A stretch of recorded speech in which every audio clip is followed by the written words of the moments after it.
Here's your WNEM TV5 News Update. Good afternoon, everyone. I'm Frank Turner. Here's a look at the top stories we're following for you today.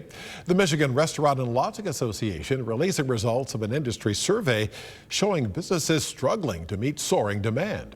The vast majority in the hospitality industry are operating with inadequate staffing, including 100% of banquet facilities, 97% of hotels, 89% of full-service restaurants, 81% of quick-service restaurants, and 67% of bars and nightclubs. 72% opposed CDC guidelines recommending masks indoors, saying it would reignite an environment of fear that would negatively impact business. 73% also opposing a New York-style mandate requiring proof of vaccination to enter businesses. And nearly every business is seeing inflation of commodities this year, many seeing increases greater than 10%.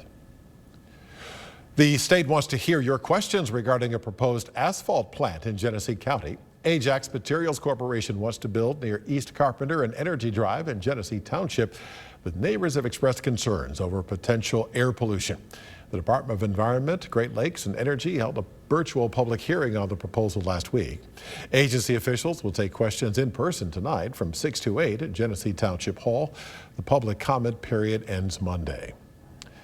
Happening tonight, Light Up the City in Saginaw. It's a crime prevention initiative with city police, state troopers, and Consumers Energy that empowers residents to take action, report crime, and get involved. You can pick up gear to light up the city at Saginaw High School from 6 to 8 p.m.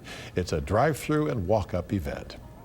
Now here's Matthew with your forecast. Hey there, Frank. Well, we do have quite a busy forecast for the remainder of your Wednesday here into the afternoon, evening, and even the first part of the overnight hours as well. To start off, the National Weather Service did issue a severe thunderstorm watch at noon Wednesday. That goes until 5 p.m. Wednesday for the southwestern corner of the lower, but it does extend into Gratiot County, and I wouldn't be surprised if that was extended farther north and east into our viewing area as well. And that is because we're keeping an eye on this cluster of thunderstorms that just exited the Chicago area, and that did bring Chicago some severe weather late in the morning on this Wednesday. A cold front off to our west will also be providing potentially a second round of strong to severe storms into our later evening hours, more around sundown and the first part of the overnight as well. So around 2 to 3 o'clock this afternoon, that's where we could see some remnants of that cluster from Chicago into our area on the strong to severe end. That is certainly a possibility. Luckily, we do have a lull as we head towards dinner time around 5 to 6, but then that main threat of severe weather is after dinner time, starting around 7 to 8 o'clock,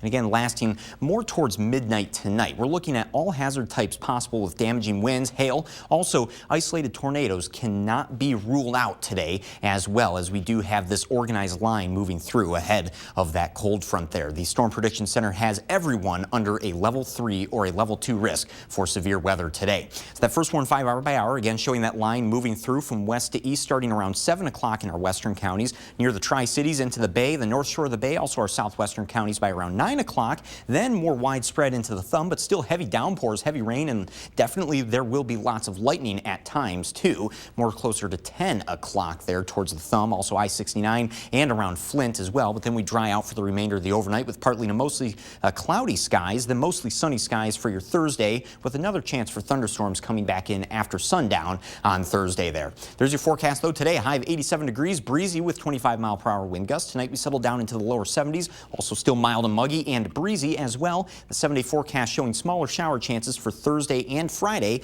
Tons of light at the end of the tunnel though this weekend and into next week with mostly sunny skies, dry conditions, temperatures in the lower 80s and the upper 70s there, more around average for this time of year. But all in all, especially for this Wednesday afternoon and evening, you just want to make sure you're staying weather aware. Make sure you do have a way to receive watches and warnings as well. Remember to tune into WNEM TV5 on air and online 24/7 for the latest news, weather, and information.